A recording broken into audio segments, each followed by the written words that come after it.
Dice Apocalipsis 17, versículo 1. El libro de Apocalipsis 17, versículo 1. La palabra Apocalipsis significa revelación. Revelación es decir, algo que estuvo oculto. El Señor le dio esa revelación de esa profecía al apóstol Juan y él quitó eso que estaba oculto. Y al quitarlo, pues se da a entender los misterios que acontecieron en el primer siglo y acontecerán, hermanos, durante el tiempo que hemos vivido y seguirán aconteciendo. Por eso le dice Dios, escribe lo que has visto. Escribe también las cosas que acontecieron y las cosas que acontecerán. Dice Apocalipsis 17:1. Y uno de los 7 ángeles que tenían las 7 copas vino y habló conmigo, diciéndome, ven, te mostraré el juicio de la gran ramera, que está sentada sobre muchas aguas. Con ella los reyes de la tierra cometieron actos inmorales, y los moradores de la tierra fueron embriagados con el vino de su inmoralidad. Y me llevó en el espíritu a un desierto, y vi a una mujer sentada sobre una bestia, escarlata, llena de nombres de blasfemia, que tenía 7 cabezas y 10 cuernos. La mujer estaba vestida de púrpura y escarlata, y adornada con oro y piedras preciosas, y perlas, y tenía en la mano una copa de oro, otras versiones dice un cáliz de oro, llena de abominaciones, de las inmundicias de su inmoralidad. Y sobre su frente había un nombre escrito, un misterio: Babilonia la Grande, la madre de las rameras y de las abominaciones de la tierra. Oremos. Padre, Señor, Dios Todopoderoso, tú ya has revelado en tu palabra, Señor. Ayúdanos a escudriñarla, Señor, para que podamos ver, Señor, estas cosas de las cuales están aconteciendo, Señor, actualmente, para que no podamos ser llevados cautivos y participar de los pecados, Padre, de esta Babilonia. Pero también ayúdanos a comprender que estas cosas también fueron cumplidas, Señor, cada una a cabalidad, Padre. Te lo pedimos en el nombre poderoso de Jesús, Señor. Amén y amén. Hay una advertencia que el Señor le dice a su pueblo. ¿Por qué de este tema? Porque una porción de las Escrituras dice que le dijo el Señor, salid de ella, pueblo mío. Dice, para que no seáis partícipes de sus pecados. Así que es necesario, amados hermanos, estudiar este tema. No sé qué denominación cristiana hayan sido algunos o aprendieron algunos o, hermano, creen otros. Ejemplo, cada iglesia cristiana que es pentecostal cree en una postura que es escatológica, es una forma de interpretar las escrituras. Muchos que hasta el son de ahora no he conocido a un creyente pentecostal que no sea futurista. Ejemplo, para ese tipo de interpretación bíblica, creen que todas las cosas que están escritas en Apocalipsis, todas serán cumplidas en el futuro, que ninguna se ha cumplido en el pasado. Entonces, esa es una forma de interpretación. No he conocido ningún pentecostal, hermano, que no crea que estas cosas se van a cumplir en el futuro. Pero sí conozco muchos que creen de que ya se han cumplido en parte. Entonces, esa forma de interpretación, que es otra corriente también, le hablo de esto porque muchas veces nosotros venimos a un lugar y solamente conocemos una forma de interpretación de las Escrituras. cuando empezamos a estudiar las Escrituras, miramos y decimos, wow, hay otras formas de cómo se interpretan las Escrituras, y son posturas muy firmes y muy fuertes. Ejemplo, la postura del futurismo, donde todas las profecías están en Apocalipsis, están por cumplirse en el futuro, abarcan un 65% en Estados Unidos. El 65% de los cristianos en Estados Unidos creen que tiene un cumplimiento futuro el anticristo, que el anticristo se va a aparecer. Tienen un cumplimiento futuro donde la gran ramera va a aparecer.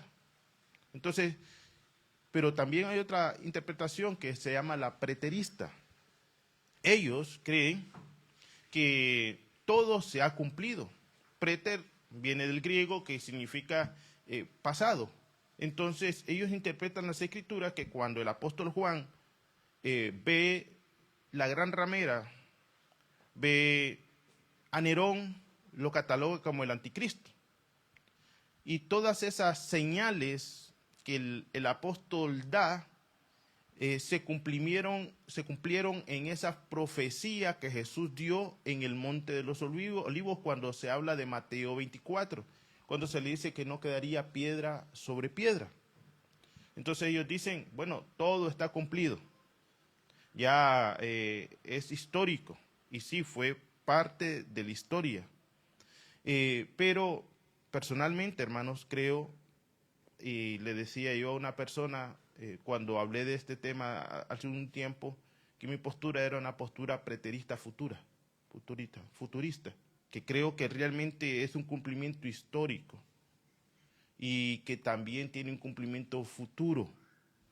Hay otras, este preterismo, hermanos, contiene el 83% de toda la conglomeración cristiana a la interpretación de las Escrituras. No estoy hablando de Estados Unidos ahorita. El 83% de los cristianos creen que esto ya está cumplido y no creen que el anticristo va a aparecer, ni creen tampoco que vendrá un reinado milenial.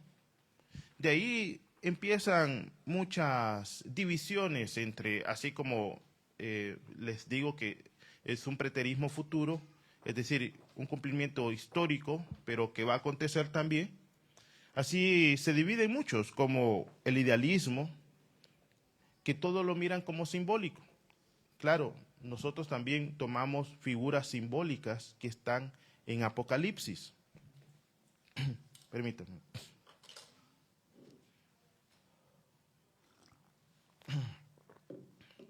La gran mayoría de cesacionistas, es decir, hermanos que son hermanos en la fe, que no creen en los milagros, para ellos cesaron los milagros.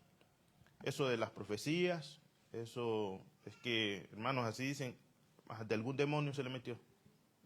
Pero, hermanos, nosotros hemos visto en las Escrituras cómo incluso el apóstol Juan, cuando narra el Apocalipsis, está profetizando.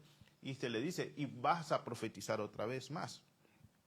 Así que muchos de ellos son cesacionistas, es decir, no creen que los milagros, no creen que Dios sigue hablando. Esta profecía, hermanos, de Israel es un cumplimiento profético que señala a Israel como la gran Babilonia, es decir, la gran ramera. Les traía por ahí, si buscan en internet, van a ver a una mujer que alguien se le subió a su mente, hermano, identificarla de esa manera, con alhajas, hermanos, sentada en un dragón. Muchas veces la comparan, otros le ponen 7 cabezas a ese dragón, y está con una copa en la mano, y en la bestia tiene muchos nombres. Ese cumplimiento que tuvo también, creo de que va a haber un cumplimiento futuro, es decir, que esa gran ramera será una amalgama, es decir, una mezcolanza entre religiones. Nosotros podemos ver un cumplimiento de juicio en ella y vamos a ver un cumplimiento en el futuro de esa gran Babilonia, y creo realmente de que va a ser liderada por Israel. Algunos han creído que la gran ramera es la Iglesia Católica, hermano. Muchos pentecostales que creen en ese futurismo, ellos siempre han visto que la Iglesia Católica tiene esos caracteres. Y es que como es un cumplimiento que nosotros lo vamos a ver en las Escrituras que fue pasado, ellos ven, hermanos, en la Iglesia Católica también esos patrones. Para eso nos puede servir a nosotros. Porque la gran ramera es una institución inmoral. Eso es el concepto de la gran ramera, la gran Babilonia. Una institución que comenzó bien, pero se desvió. Es decir, hermano, ¿para qué me sirve esto? Hermano, también viéndolo así como personalmente, esto nos puede pasar a nosotros, hermano. Una persona, hermano, que comenzó bien y de repente se sintió abastecida, sin necesidad de Dios. Y esos patrones lo pudieron ver los reformadores en la Iglesia Católica. Miren los patrones que nosotros vamos a ver. Para nosotros, hace mucho tiempo pasó. Es más, creo que los jóvenes de nuestra edad, hermanos, jovencitos, apenas recordamos o nos dijeron de algo, de una persecución, pero los jóvenes, esta otra camada que podemos decir, ellos no saben absolutamente nada de eso. La Iglesia Católica persiguió, hermanos, a muchos cristianos. Le llamaban la Santa Inquisición. Yo no sé si usted ha visto tal vez alguna película, hermano. Perseguían a todos aquellos que no creían, hermanos, que los muertos podían, sin Cristo, hermano, podían ser levantados por dar unas cuantas monedas, hermanos. Ellos no creían de que a las oraciones de los santos. Entonces, como no creían en los santos, tenían que ser perseguidos. Esas indulgencias, hermanos, es una blasfemia contra la fe en Dios. Es decir, las indulgencias es el pago, hermano. Se le murió un abuelito, un hermano, y no aceptó a Cristo como Señor y Salvador. El sacerdote venía y le decía, bueno, da tanto. Y las oraciones van a hacer que esa persona salga del purgatorio y vaya al cielo. Y eso está actualmente todavía, hermano. Entonces, aquellos que no creían en esas indulgencias eran perseguidos. Esa indulgencia es un nombre de blasfemia. Cada título que podía tener el líder, el vicario del Cristo, aquel que quita a Cristo y se pone él. Entonces, esos eran nombres de blasfemia que la Escritura habla que esta mujer estaba sentada sobre una bestia escarlata llena de nombres de blasfemia. Entonces, cuando los reformadores en el 1600, ellos miraban de que el Papa se hacía santo pontífice, que era un título en contra del Señor, era una abominación para ellos. Y ellos entendían y miraban por qué. Y siempre voy a decirlo esto, porque miraban patrones repetitivos que miraban y señalaban, hermanos, a una institución corrupta. Ya no estaba Israel como una institución, porque fue, hermano, desterrada en el año 70, sino que miraban. Entonces, nosotros, en este tiempo, también hemos visto que salió de la Iglesia Católica los reformadores y empezaron, hermanos, dentro de la historia, como luteranos, que fueron los que se salieron de la Iglesia Católica y empezaron también a hacer guerrillas. Empezaron también a hacer abominaciones delante de Dios. Ellos también se corrompieron y entonces fueron como una ramera. También nosotros miramos cuando vinieron aquí a Estados Unidos, le llamaban a los puritanos, hermanos. Una especie, como que usted diga, soy cristiano, pero quiero mantenerme lejos de la corrupción de Inglaterra, y entonces se vinieron para Estados Unidos. Creían en Dios, amaban a Dios, pero ¿qué pasó, hermanos? De que empezaron a hacer la esclavitud. Muchos bautistas se gozaban por la esclavitud. Cuando leemos en las Escrituras, dice que Babilonia comerciaba con esclavos. Entonces, ellos también mostraron ese patrón que se repetía, de que la corrupción moral que ellos podían tener, que miraban, hermanos, a las personas por ganancia, deshonesta. Así que es una referencia a patrones repetitivos que se habla acerca de Babilonia. Pero vamos a ver, hermanos, realmente cómo esto pasó con Israel del primer siglo. Porque si nosotros no tenemos un lugar donde asentarnos para poder dirigirnos hacia otro lugar, vamos a estar cabilgando entre dos pensamientos. No vamos a tener un lugar firme de interpretación de las Escrituras. Miremos Apocalipsis 17:4. Dice, la mujer estaba vestida de púrpura y escarlata, adornada con oro, piedras preciosas y perlas, y tenía en la mano una copa de oro llena de abominaciones de las inmundicias de su inmoralidad. Estas son algunas características de esa mujer de la que se habla en Apocalipsis, la gran ramera. ¿Por qué es un patrón que se ve en la Iglesia Católica, pero no señala a la Iglesia Católica? Este es un error de interpretación, hermano. Aquí no se está hablando de la Iglesia Católica porque, hermanos, esto fue escrito en el año del 60, antes del 70. La Iglesia Católica no existía. Apareció en el siglo 3, 4. Entonces, sí es un patrón que señala.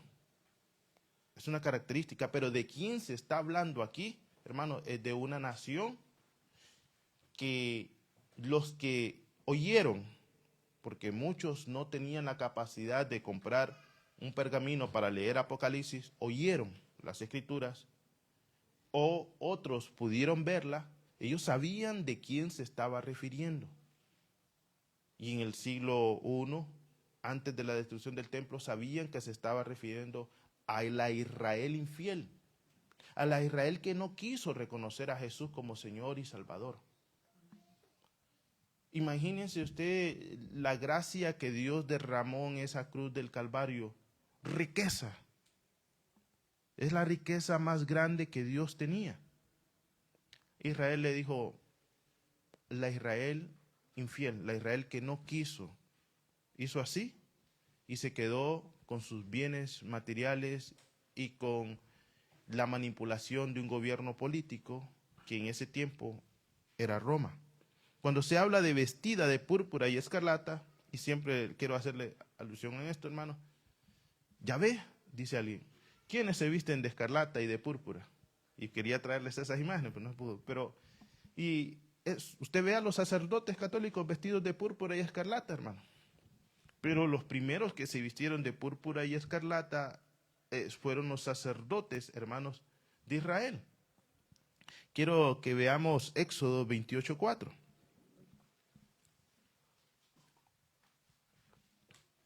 Esta solo es una introducción, hermano, del tema, nada más.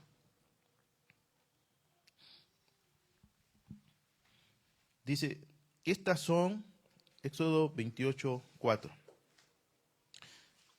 Esos colores estaban asociados, hermanos, con el templo y con el sacerdocio de Israel. Dice, estos son las vestiduras que harán un pectoral, un efod, un manto, una túnica, tejidas a cuadro y una tiara y un cinturón. Harán vestiduras sagradas para tu hermano Aarón y para tus hijos, a fin de que me sirvan como sacerdotes. Tomarán para ello el oro y la tela de azul y púrpura y escarlata y lino fino. Así que lo que está hablando Juan es una alusión a aquella vestimenta que los sacerdotes estimaban más hermanos.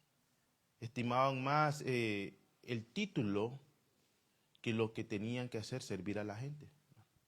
Es de eso lo que se está hablando.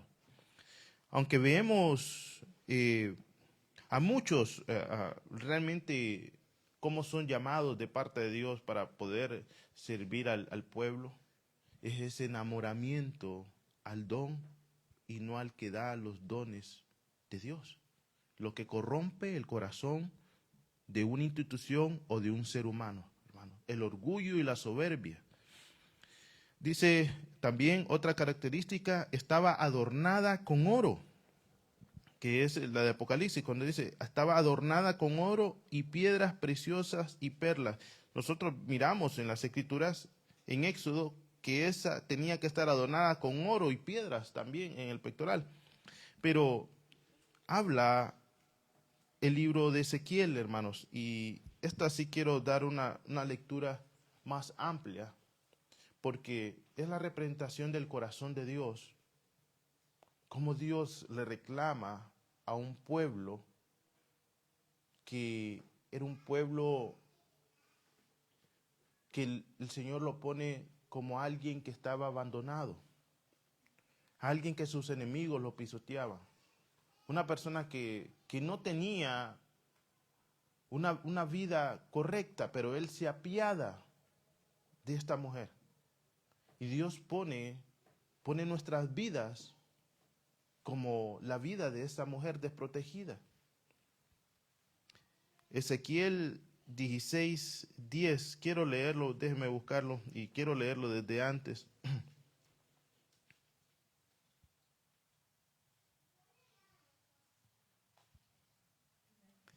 Dice, en cuanto, desde el 4 lo quiero, desde el 3, vamos a leer. Vamos a leerlo desde el 1. Pues. Entonces vino a mí palabra del Señor diciendo, hijo de hombre, haz saber, ¿a quién? A Jerusalén, la capital de Israel, sus abominaciones. Así dice el Señor Dios a Jerusalén, por tu origen y tu nacimiento eras de la tierra de los cananeos, tu padre era amorreo y tu madre hitita. Es decir, hermanos, si queremos interpretarlos como para una palabra para nosotros devocional, podemos decir, te miré como un drogo, te miré que tenías 2 mujeres, 3 mujeres, te miré que no pasabas nunca en la casa, te miré soberbio, te miré codicioso. Y dice, en cuanto a tu nacimiento, el día que naciste fue cortado tu cordón umbilical, fuiste lavada con agua para limpiarte, no fuiste frotada con sal ni envuelta en pañales, fuiste despreciada.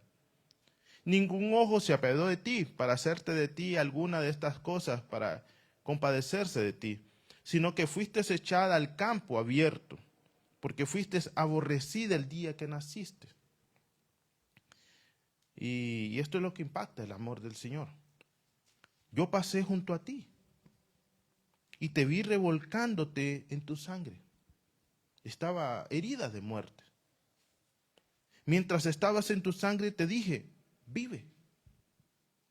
Hermanos, ¿a cuánto Dios nos ha resucitado de entre los muertos?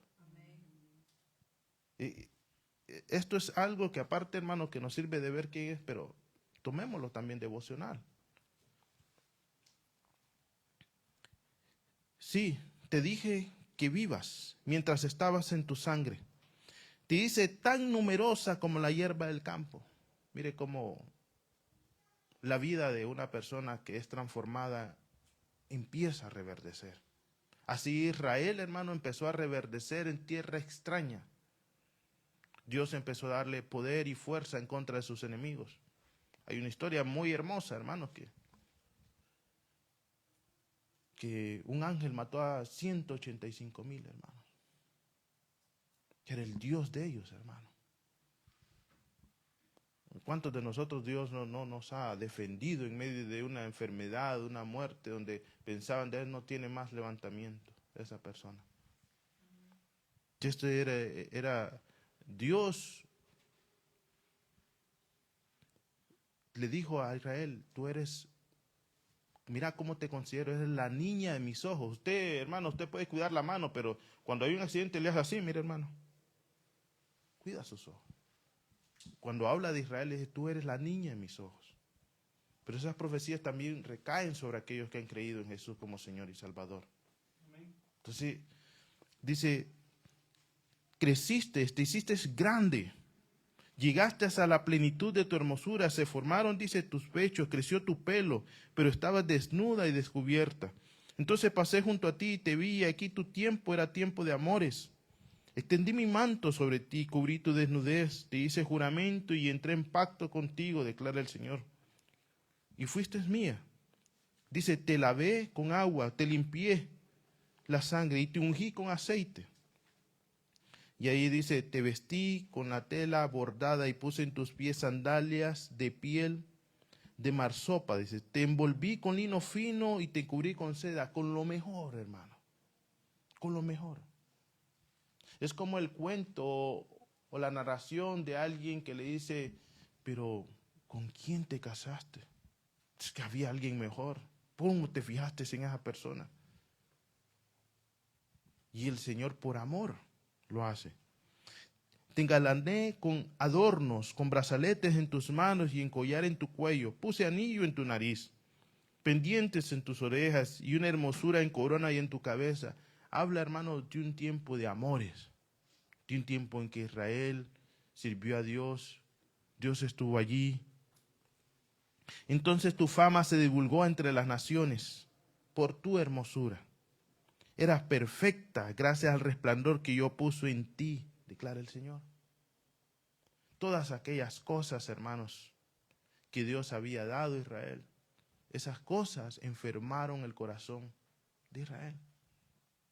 Que este patrón que nosotros miremos allí, hermano, no haga enfermar nuestro corazón, hermano. Ese buen carro, ese buen trabajo, ese buen esposo, esa buena esposa. Que no nos enferme a nosotros lo que Dios vaya a poner, sino que nos digamos, oh, gloria a Dios. No tenía nada un día y Dios me bendijo con lo que ha puesto en sus manos. Ha sido Dios, no ha sido mi sabiduría. Ha sido Dios, ha sido la bondad de Dios. Entonces nuestro corazón se va a cubrir ante esos patrones y esas conductas que tiene la gran ramera. ¿Qué tiene Babilonia? Porque, hermano, se convirtió, no es que era una gran ramera, se convirtió en una ramera. Dice, pero tú confiaste en tu hermosura, te prostituiste a causa de tu fama, derramaste tus prostituciones y todo el pasaba fuera, quien fuera. Es decir, hermano, pasaba alguien y se prostituía con esa persona, pasaba otra persona y también. Ay, hermano, eso era ya, en aquel tiempo. Hermano, ¿acaso usted no ha escuchado que hacen conciertos cristianos, hermano? ¿Quién les ha dado el don para poder cantar es Dios? ¿Quién les ha dado la oportunidad de poder participar en un culto para adorar a Dios? Es Dios. Y de repente alguien llegó, pasó por allí y le dijo, hey, armamos un conciertito por allí, te ponemos allá, cobramos 100 por cada uno que los que entran, hermano. El Señor está hablando de eso. Y dice, te prostituiste. Todo lo que yo te di, lo utilizaste para tu beneficio propio. Hermanos, qué bonito mensaje. ¿Cuánto me cobra usted para que vaya a predicar a mi iglesia? Hermano, yo no voy por menos de 1,000. Te prostituiste. Ese es el patrón de Babilonia. Ese es lo que Dios le estaba diciendo a Israel. Utilizaste todas las cosas para ganarte fama y líderes mundiales. Hubo un rey en Israel que dejó entrar a su enemigo a su casa. Y le dijo, ven, te voy a mostrar las bendiciones y las riquezas que Dios me ha dado. Hermano, ¿qué temor de Dios va a tener un enemigo? ¿Qué estima va a tener ese enemigo de las cosas que Dios le ha dado a usted? Yo me imagino, hermano, que cuando usted, alguna bicicletilla que tanto añoraba y de repente alguien lo bendijo con una bicicletilla o un carrito, Usted va a ver esa bendición. Usted va a ver y dice, no, gloria a Dios, Dios, algo, y sí, qué maravilloso Dios, cómo le tocó el corazón. Va a estimar eso, hermano. Al enemigo, no. Y entró, miró las riquezas, le cuento que fue a conquistarlo. Eso es lo que hacía Israel una y otra vez. Esos patrones de conducta son patrones repetitivos, hermanos, en instituciones y en personas, que van a aglomerar, a hacer una mezcla para hacer esa gran ramera nuevamente. Dice, tomaste algunos de tus vestidos, te hiciste lugares altos de varios colores y te prostituiste en ellos, cosa que nunca debería haber sucedido ni jamás sucederá. Dice, también tomaste tus bellas joyas de oro, de plata que yo te había dado y te hiciste imágenes, nombres para prostituirte con ellas. Recordemos, amados hermanos, que Dios llama a un hombre, Moisés, como libertador, que señala a Jesucristo. Y él se va a hablar con Dios. No regresa. De repente el Señor le dice, hey, Moisés, regresa porque allá abajo levantaron un becerro de oro. Y va Moisés y el ayudador, Josué, Señor, le dice, yo escucho sonidos de guerra. Dice, ¿qué sonidos? Dice. Y él sabía, hermano, tenía ese discernimiento, que nosotros tengamos discernimiento de pasar con la palabra. Moisés estaba con la palabra, de saber que el pueblo se había corrompido solamente un tiempo que Moisés se había ido. Ahora lo mismo ha acontecido, el Señor se ha ido y el pueblo se ha corrompido. Que usted sea uno de los hermanos que se cuide su corazón de las cosas que estamos viendo, de esas prostituciones que se están manejando alrededor de la iglesia, hermanos, iba a decir de la economía de la iglesia, porque es una forma de administrar las cosas que Dios nos ha dado. Dice, tomaste además de tus hijos, de tus hijas que habías dado a luz para mí, y te sacrificaste como alimento. ¿Acaso eran pocas cosas tus prostituciones? Digamos, y dijo, ya me cansé de prostituirme de esa manera. Voy a hacer algo más, voy a vender a mis hijos. Hay, hermanos, un sacrificio pagano que era horrendo, que es el sacrificio a una estatua que tenía las manos así. A eso se le llamaba Moloch. Ese tipo de sacrificio era pagano, era para otros, hermano. Dios le había dicho a Israel que sus hijos eran herencia de Jehová.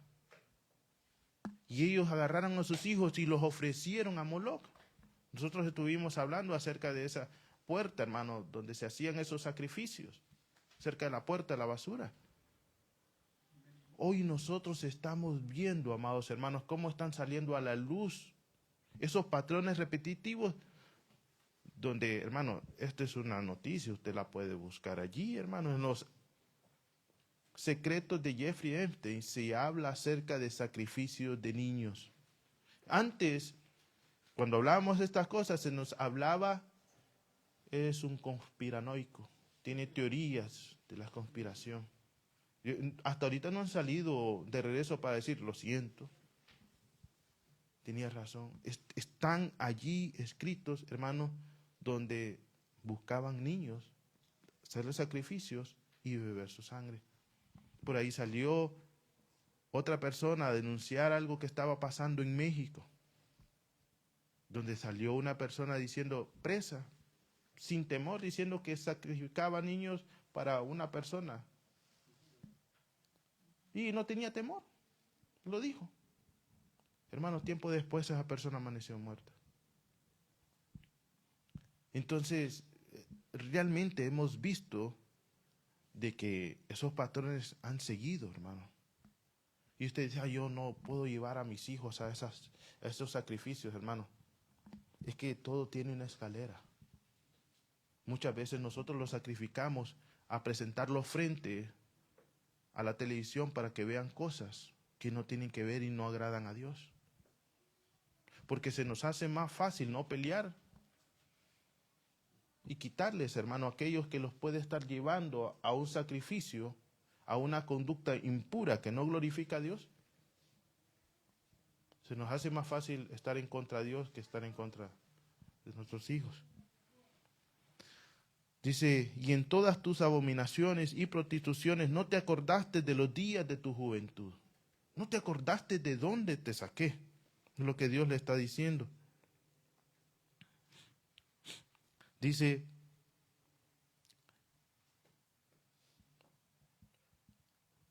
cuando estabas desnuda y descubierta, revolcándote en tu sangre, y sucedió que después de tu maldad, dice, y aquí es una parte de las claves cuando usted lee Apocalipsis, se habla acerca de los ay y del juicio que vendrá.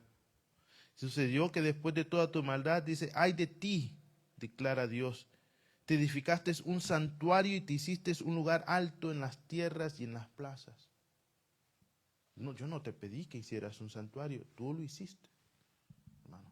Después de la destrucción del templo en Jerusalén en el año 70, Dios no ha pedido la construcción de otro templo.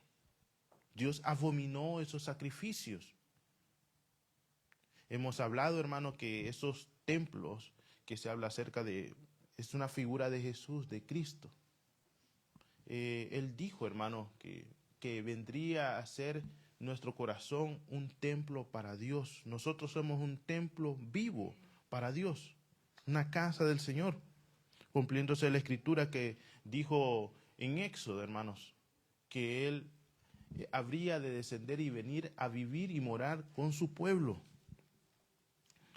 Dice, y también te propusiste a los egipcios, tus vecinos, y cuerpo robusto, te multiplicaste de tu prostitución para provocarme ira. Y aquí yo extendí mi mano contra ti. Y aquí es donde viene, hermano, un juicio que después lo vamos a ver contra Babilonia. Pero una de las cosas que me impacta también, hermanos, es que habla y dice, bueno, tú fuiste peor que una prostituta. Tú pagabas para que pudieran venir contigo. Miramos otra característica, hermanos, donde dice, tenía en la mano una copa de oro, llena de las abominaciones y de las inmundicias de su inmoralidad. Nosotros recordamos en Apocalipsis que, hermanos, esas copas estaban llenas de las oraciones de los santos. Ese cáliz. Pero esta mujer, su copa, su alma, su vida estaba llena de codicia. Bueno, yo deseo que nuestra vida esté llena, hermano, su boca, su corazón, esté llena para glorificar a Dios. De la abundancia del corazón, habla la boca. Lo que derrama nuestra boca es lo que hay aquí en nuestro corazón, hermano. Es lo que hay aquí. Esta mujer estaba, hermano, derramando su alma en abominaciones, en codicias, en injusticia, en muerte, en odio. Dice esa parte, hermano, de Ezequiel, entonces tu fama se divulgó entre las naciones por tu hermosura, que eras perfecta, gracias al resplandor que yo te puse. Esta institución inmoral no tiene agradecimiento, hermanos, y quiere más parecerse a las mujeres egipcias, a las mujeres de Siria, a las mujeres de Babilonia.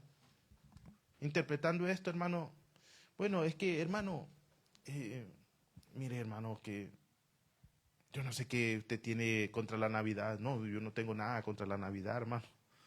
Uno desea, hermano, cumplir las escrituras a lo que Dios nos ha dado la luz.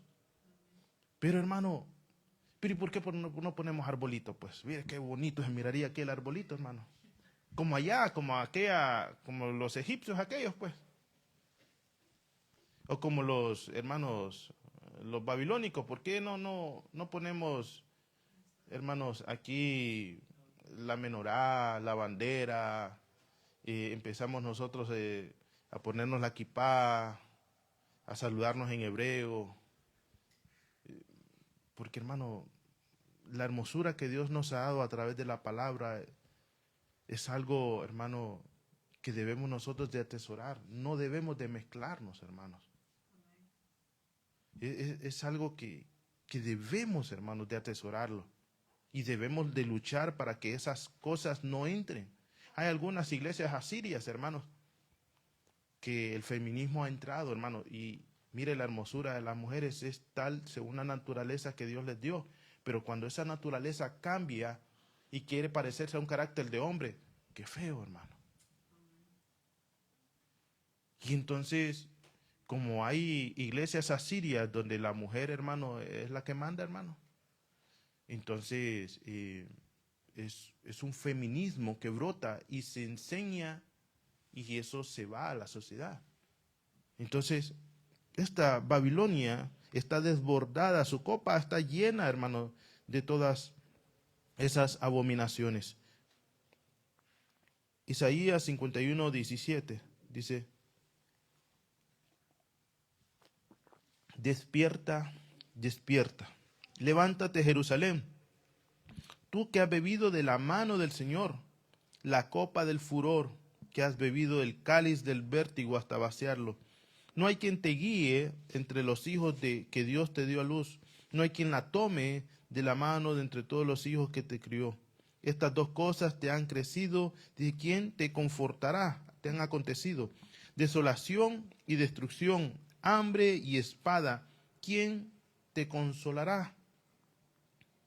La Escritura habla también acerca, hermanos, que esta es la madre de todas las rameras.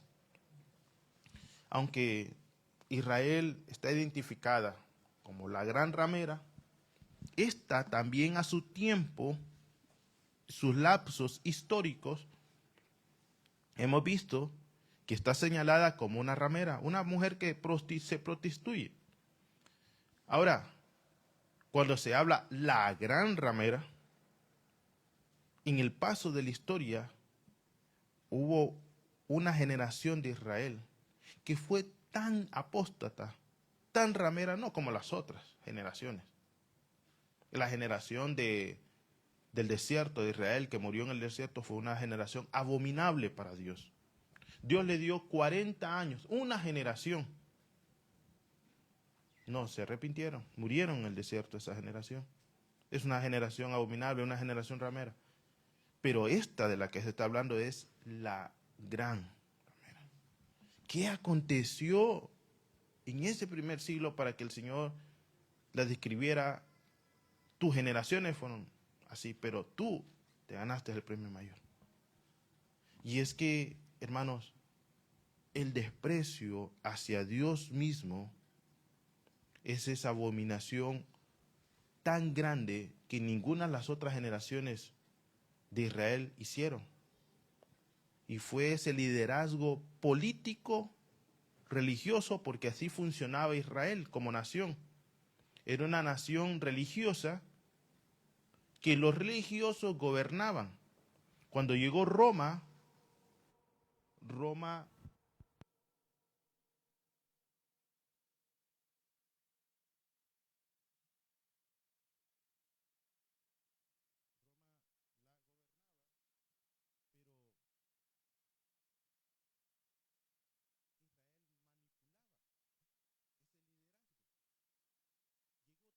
a manipular ese liderazgo de Roma que ellos sabían que no podían llevar a un justo a la muerte, es decir, a Jesús.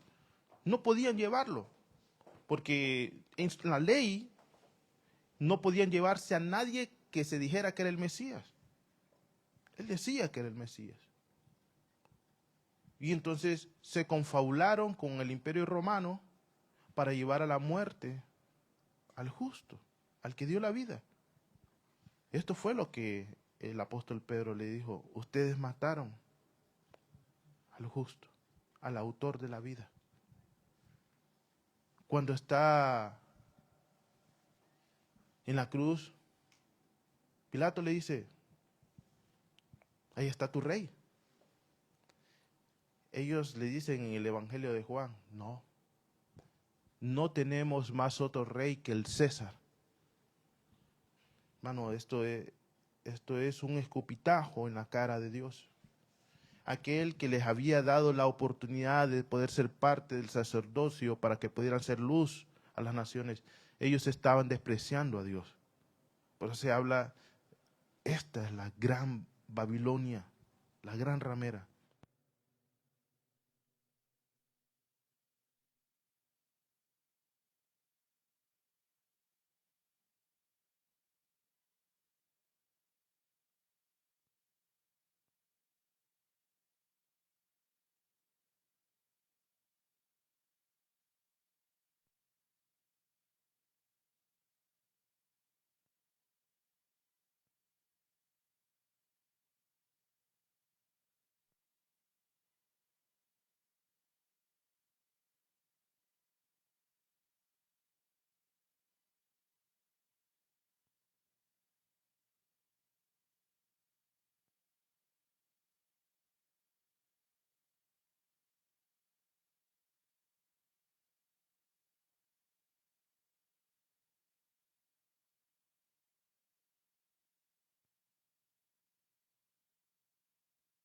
Y le dijeron, no prediques más en ese nombre.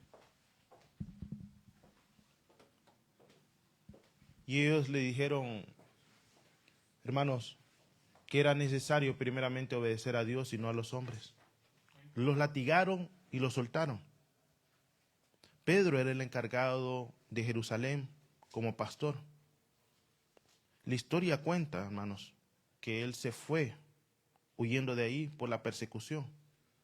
Sus mismos hermanos judíos, esa Israel infiel, los persiguió. Quien quedó a cargo ahí fue el hermano Santiago, Jacob. Y la historia habla de que ellos mismos, los mismos líderes judíos, mataron a su hermano, a Jacob. Faltaría decir, hermanos, que esta sí quiero que la lean, Apocalipsis 11:8, de que nuestro Señor fue crucificado en ese lugar.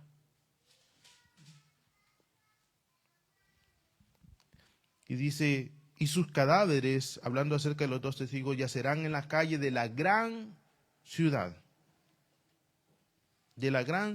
que simbólicamente se llama Sodoma y Egipto, y donde también su Señor, dice, fue crucificado. Esta gran ramera, hermanos, podemos decir, como muchos en el siglo XVI se equivocaron y dicen, bueno, entonces vamos a matar y a perseguir a todos los judíos, hermanos. Ese fue un error de interpretación. No, está hablando de un segmento, hermanos, de líderes que tomaron, hermanos. Les voy a dar un ejemplo para que me puedan entender. Esta iglesia fue dada por Dios, nació, creció, y de repente los líderes, hermano, se arruinaron. Empezaron a creerse más de lo que Dios eso es en su palabra. Y entonces un pequeño grupo, hermano, bueno, y decide moverse. Y eso es lo que siempre ha acontecido en muchos otros lugares, hermano. Miramos, hermanos, el pastor cae una vez en pecado, cae otra vez en pecado y como que sin nada, hermano. Miramos que solamente es la codicia sobre su familia, diciéndoles que pacten y el único que prospera es él y los demás no prosperan, hermanos. Es una matemática de multiplicación para él, pero de resta para los demás. Y entonces de repente algunos hermanos se dan cuenta de las abominaciones y se van y buscan congregarse en otro lugar. De eso se está hablando, hermano, no la señalización de todo un grupo, sino, hermano, de un grupo y de un liderazgo. Dice, y vi a una mujer sentada sobre una bestia escarlata llena de nombres de blasfemia. Dice, sentada sobre una bestia. La bestia en la que está sentada, hermano, es un poder político.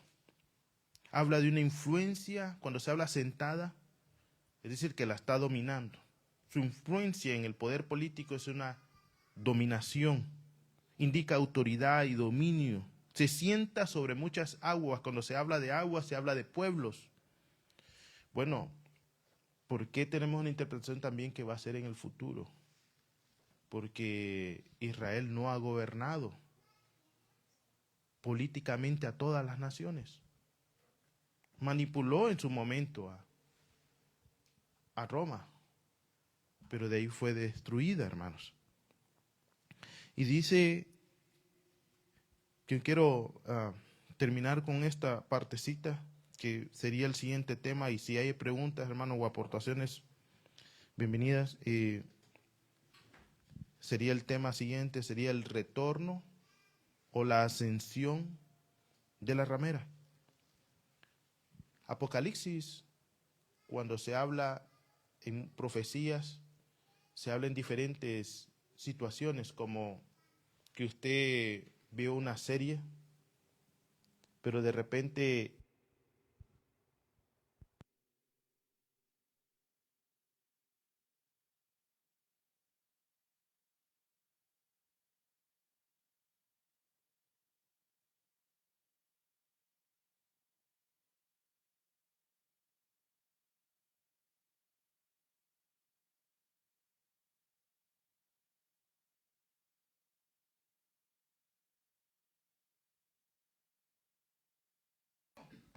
bueno, en muchas partes de Apocalipsis 17 habla acerca de esa ascensión que tiene la bestia. En Apocalipsis 18 habla acerca de cómo será destruida y la descripción, aunque algunos versículos dentro de esos capítulos pueden hablar acerca de cómo ascendió. Pero Apocalipsis 13:11, cuando se habla de una bestia que habla como cordero, pero hermano, habla como un dragón, tiene cuerno de cordero, pero habla como un dragón, habla acerca de la ascensión futura de una religión mundial. Dice, y vi otra bestia que subía de la tierra, tenía 2 cuernos semejantes a los de un cordero, pero hablaba como un dragón. Ejerce, dice, toda la autoridad de la primera bestia en su presencia, y hace que la tierra y los que moran en ella adoren a la primera bestia, cuya herida mortal fue sanada.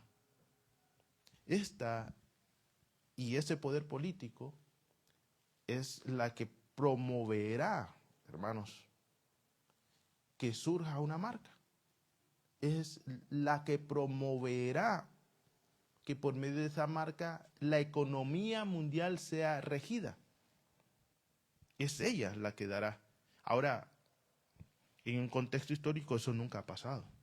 Los preteristas no pueden interpretar de esta manera, porque cuando se habla acerca de la interpretación de este histórico, de que quien manejaba esto era únicamente Roma, a los cuales la persona que podía servir a Roma tenía que darle pleitesía a César. Y ellos juraban darle pleitesía a César. Y entonces se les daba una carta, como diciendo, estás aprobado. Por medio de esa carta podía hacer mercadería, pero era el Imperio Romano. Pero aquí cuando habla acerca de que es esa mujer que lo va a hacer.